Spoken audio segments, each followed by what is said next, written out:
네, 안녕하세요. 한쌤입니다. 오늘은 7월 6일 오전 5시네요. 차트들이 크게 볼 게 없어요. 크게 볼 게 없는데, 이번엔 뉴스들이 조금 볼 게 있었네요. 뉴스들이. 그래서, 저희 이제, 저희 스터디 방에 나오는 자료들인데, 그냥 특별한 자료는 아니고요. 그냥 퍼다 날려주시는 겁니다. 그래서, 시향방에도 알려주시는데, 시향방, 공개방에도 말씀 주시는데, 그렇게 중요한 이슈들이 또 있기도 하고 그렇죠.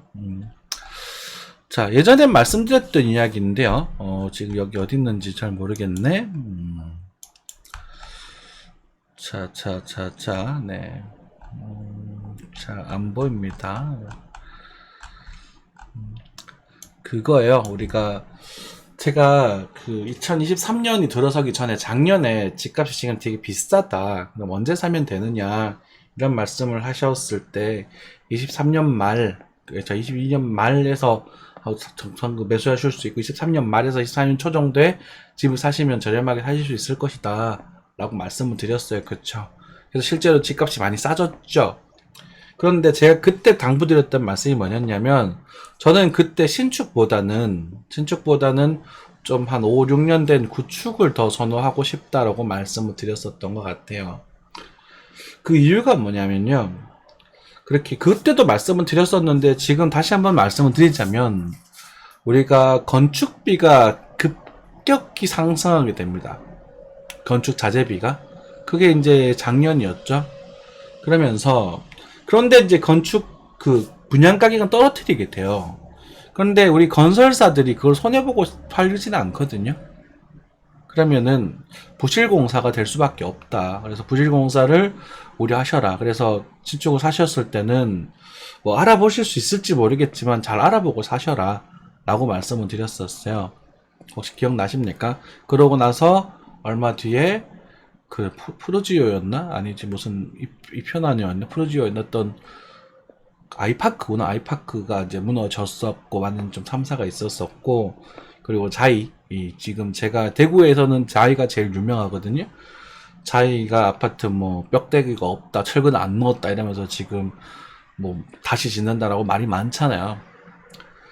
그래서 아마 지금 나와 있는 그런 건물들뿐만 아니고 상당수 많은 건물들이 그러니까 22년 말 해서 23년 초 요때 준공난 24년 말 정도 그러니까 지금부터 준공 나는 애들 있지 않습니까? 이런 건물들이 상당히 많이 부실 공사가 되어 있을 가능성이 큽니다. 안타깝게도 말이죠. 그래서 집을 사시고 싶고 신축이 좋지만 저는 그래도 나의 집이 부실 공사라면 그건 참 싫을 것 같아요. 그러니까 외장재 부실이야 그러니까 좀 더러운 얘기지만 벽에다가 똥 싸놓고 이런 것도 있지 않습니까? 그런 거는 참을 수 있지만 골조와 뼈대에 부실이 왔다라는 건 그거는 우리 가족의 안전과 직결되는 문제잖아요. 그렇죠? 그래서 좀 늦더라도 여러분들이 지금은 구축에 좀 저렴한 데 있으시다가 열심히 해서 주식시장이 아마 좀 좋아질 거예요. 지금 좋아졌지만 그래도 기회가 한번 올 거거든요. 또 한 번 머지않아 올 겁니다. 그 기회를 잘 잡으셔가지고 20 지금 이제 시공이 들어가는 애들 지금 이제 시공 들어가면 건축 자재비도 많이 싸졌고 지금 사람들의 의식이 이제는 어설프게 지어가지고는 제값을 받지 못한다는 의식이 좀 들어가 있을 겁니다. 예전에도 우리가 2008년 우리가 금융 리먼 브라더스 이후에 그때 집값 폭락을 했었거든요. 그러고 나서 2010년에서 2015년 사이에 지어진 집들이 되게 좀 잘 지어진 애들이 많아요.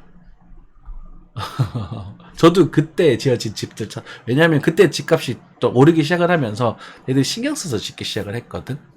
그래서 이제 그때 신축으로 시스템이 바뀌기 시작을 하고 막 개혁이 됐단 말이에요. 내장재 더 집어넣고 소음제 더 집어넣고 그렇죠. 그래서 지금 시공해서 한 27, 8년 정도에 완공되는 애들을 잘 이제는 청약이죠. 청약 같은 거 넣으셔가지고 그때도 사실 그때도 지금에 비해서 집값이 그렇게 많이 높지는 않을 겁니다. 오히려 금리가 떨어져서 그 값이 조금 올라도 여러분들이 이제 오히려 어차피 집은 대출로 사야 되잖아요. 한국은. 그러니까 그렇게 사시면 좋지 않을까라는 생각이 드네요. 노파심의 차트가 아니라 경제에 대한 이야기 그리고 제 의견을 한번 여러분들께 좀 제시해 드려 봤고요. 지금 뭐 저 대별 종목들은 딱히 그렇게 볼 건, 그러니까 대별 종목이란다. 지수는 그렇게 볼 게 없습니다. 간단하게 콕콕 찍어 보면서 빠르게 넘어가고, 오늘은 좀 재밌는 종목들이 움직임 조금 있어서 가지고 그런 것들 한번 체크해 볼 수 있도록 할게요. 환율이 그냥 왔다 갔다 하고 있습니다. 그죠? 기름값이 지금 바닥을 다지고 상승하려고 하고 있는 부분입니다. 60달러 밑에 잘 안 빠지네요. 그죠? 이런 모습이면은 이번에는 뚫고 올라가서 74, 5달러, 많게는 한 77, 8달러까지도 바라볼 가능성이 좀 높아졌다라고 생각하시면 될 것 같고, 가스는 또 상승하다가 또 주동세를 주고 있는 부분입니다. 중국의 경기가 쉽게 살아나지 못하는 것 같아요. 그죠? 어쨌든 얘는 겨울 때 모를 겁니다. 그러니까 지금 당장 급하게 볼 필요는 없는 것 같고, 빅스가 살짝 움직이려고 하고 있네. 그 정도 생각하시면 될 거예요. 빅스가 올라가면 주가 떨어진다는 얘기예요. 네. 자, 그 정도 체크하면 될 것 같고요. 자, 에코프로네요, 에코프로. 에코프로, BM과 에코프로입니다. 에코프로. 자, 에코프로를 보다 보면 여러분들이 이제 누구 생각이 나냐면, 저는 이제 셀트리온이 과거에 움직였던 생각이 좀 나요. 그래서 에코프로가 지금도 이렇게 좋은데 왜 자꾸 사지 말려고 하냐. 한쌤 저 이때 사지 말려고 하고 굳이 사보고 싶으신 분들은 52만원 정도에서 한번 사봐라 라고 말씀드렸습니다. 이때 눌림목 이때 사든지 알아서 해라. 그리고 이거 만약 100만원 정도까지 갈 수도 있을 거다. 그죠? 100만원 전에서 하면 저항 세게 먹을 거예요.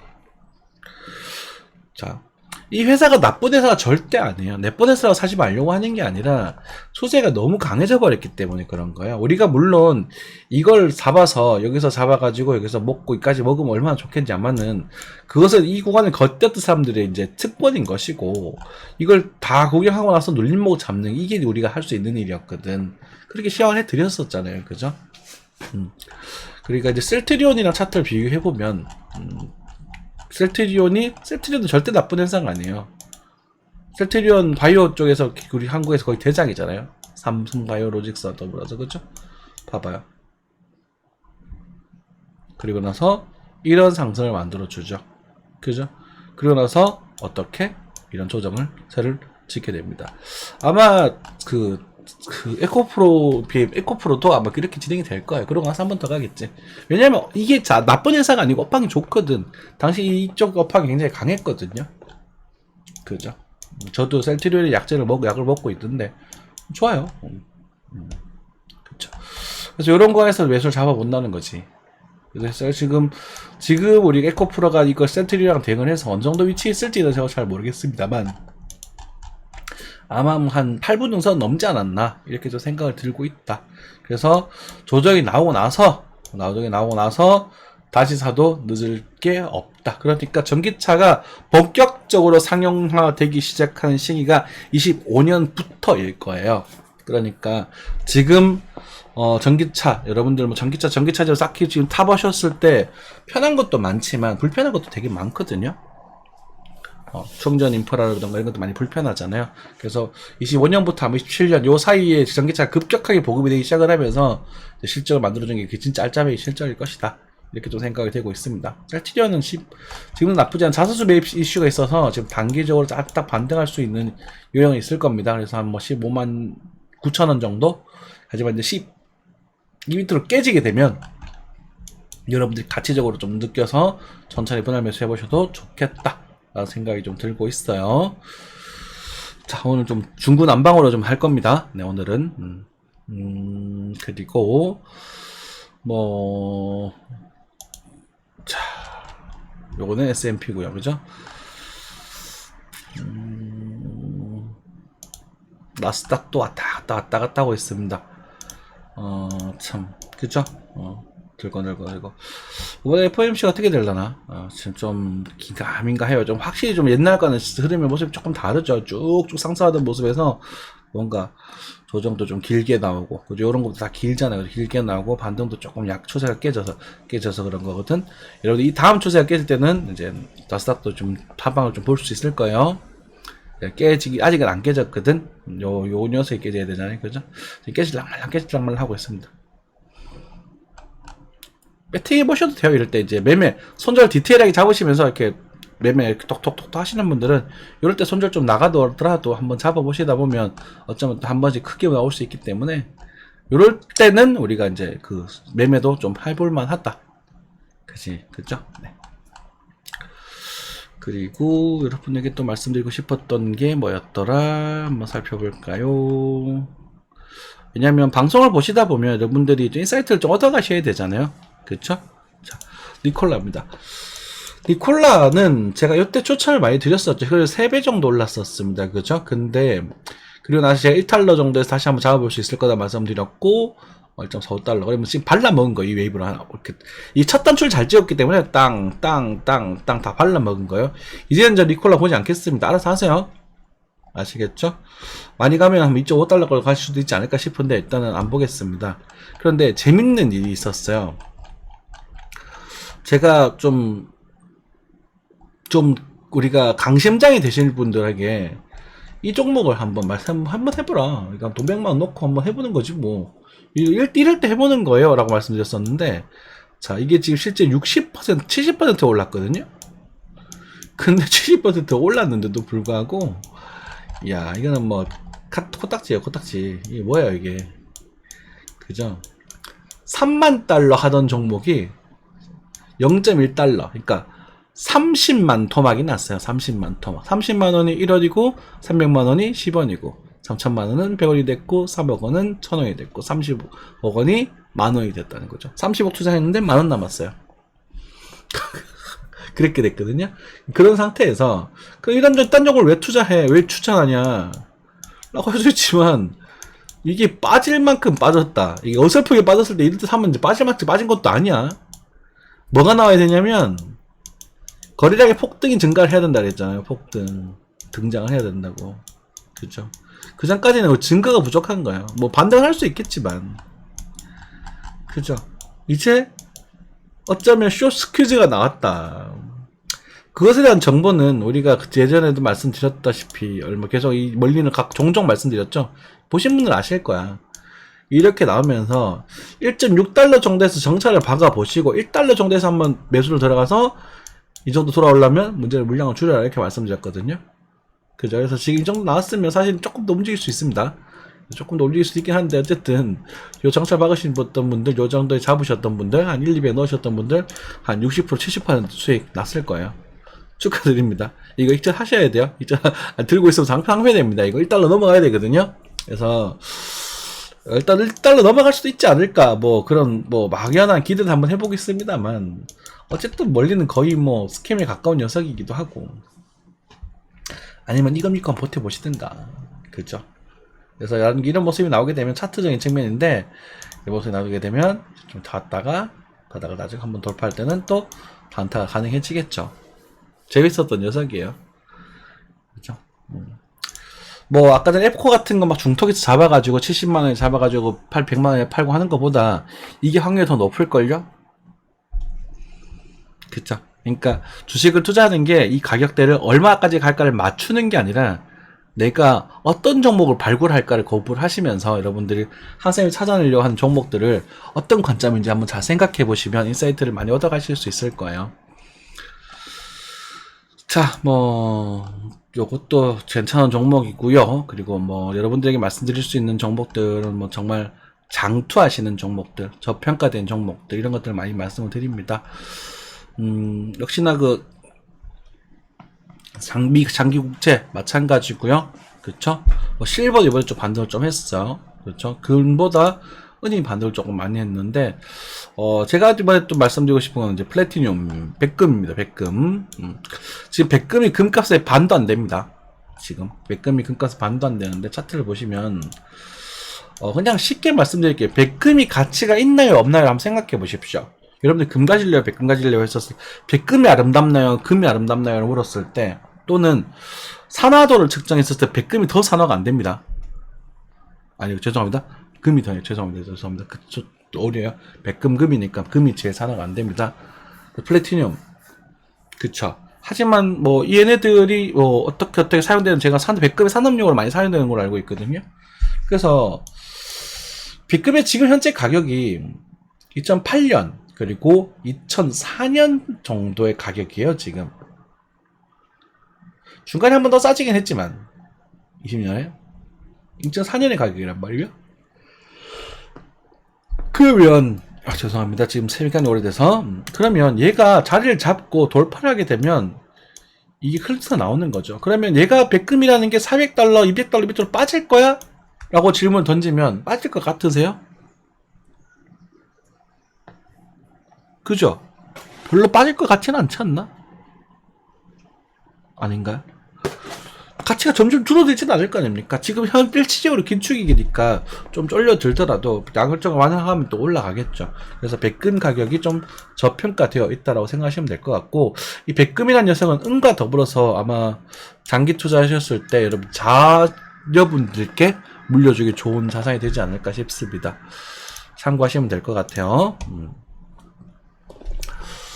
뭐 테슬라나 이런 애들은 크게 보지 않겠습니다. 뭐 테슬라는 한쌤 이번에 여기서 잡으라고 이거 사러 했는데 뭐 여기서 팔고 다시 잡으라고 다 잡아드렸으니 완전 뭐 그냥 뭐 틱 단타까지 다 맞춰드렸으니까 이건 테슬라는 지금 그렇게 보지 않을 거고요. 테슬라는 제가 못 산 게 천추의 한이죠. 말만 하고. 그러니까 한쌤도 주둥이만 살았다라고 생각하시면 될 것 같아요.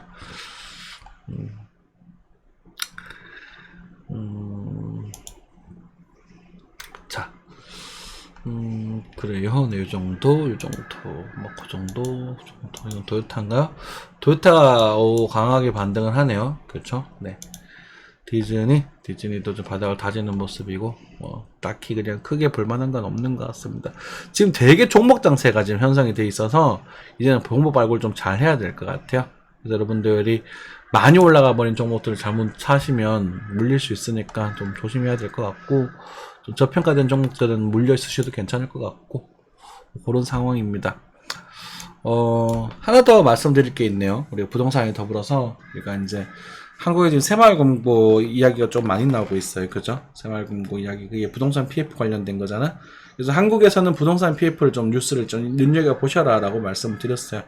그게 지금 이슈가 나오고 있습니다. 그러니까, 경고음이에요. 경고음이고 삐걱거리는 그런 무력파음이 지금 나오고 있다 정도 생각하시면 될 것 같고, 미국이 이번에 FOMC가 어떻게 진행이 될 거냐, 그리고 그 부분에 있어서 금융이 어떻게 될 거냐. 어쨌든 지금 미국도 지금 급격하게 카드 부채가 늘고 있거든요. 그래서 여러 가지 지표들이 지금 계속 안 좋아지고 있어요. 안 좋아지고 있는 건 나온 지는 몇 달 됐어요, 벌써. 제가 예전에도 말씀드렸는데, 경제 지표들이 빠그러지고 있다. 그런데 자꾸 주가가 오른다. 이거 어떻게 해석해야 되냐. 그래서 올 건 올 건데, 그게 언제 어떻게 올 건지는 몰라. 근데 돈을 워낙에 많이 풀어놔가지고 그래요. 워낙에 많이 풀어놔서. 그런데 한국도 지금 보면 300만 명이 아직 빚을 지금 제대로 못 갚고 있단 말입니다. 여러분들 다 가기엔 다 괜찮으신가요? 저도 되게 힘든데. 집을 좀 무리해서 산 바람이죠. 괜히 15년 해가지고 죽을 맛입니다. 근데 뭐 결국 다 갖고 나면 내 거 되는 거니까 상관은 없기는 한데 힘들어요. 근데 글쎄요. 하여튼 그 두 가지 이슈들이 어떻게 진행되는지 이게 좀 주식시장에 좀 중요한 변수가 될 것 같고, 그리고 아까 전에 말씀드렸던 혹시나 집을 사시고 싶었던 분들은 지금에 대한 신축 딱 23년, 24년, 25년, 그러니까 23년 준공, 22년 준공은 괜찮을 것 같아요. 그러니까 22년에 완공된 거니까, 그죠? 외정을 하고. 22년 준공까지는 그래도 괜찮지 않을까 싶고, 23년 준공, 24년 준공, 25년 준공은 아마 부실공사가 좀 심할 수 있을 거다. 25년 준공, 25년은 괜찮으려나? 하여튼 뼈대 공사가 이때 만들어진 것들, 22년에 만들어진 것들. 그죠? 네, 그래서, 21년 완공. 일단은 그나마 괜찮지 않을까 싶고, 그래도. 그래서, 여러분들에게 아파트를 굳이 추천드리자면, 그냥 제 짧은 소견에는 2000년대, 2010년대 초중반에 지어진 아파트들이 그나마 제일 괜찮은 게 많을 거예요. 네. 네. 구축이라도. 그리고 이제 인프라도 어느 정도 갖춰져 있으니까. 네. 참고하시면 될 것 같고, 제 의견입니다. 뭐 전문가는 아니니까요. 그래요. 뭐 이 정도 하고 마무리 하도록 하겠습니다. 항상 건강한 투자 하시고요. 여러분들 뇌동매매 하지 마시고 가치 투자 하시려고 노력을 하시기 바라겠습니다. 감사합니다.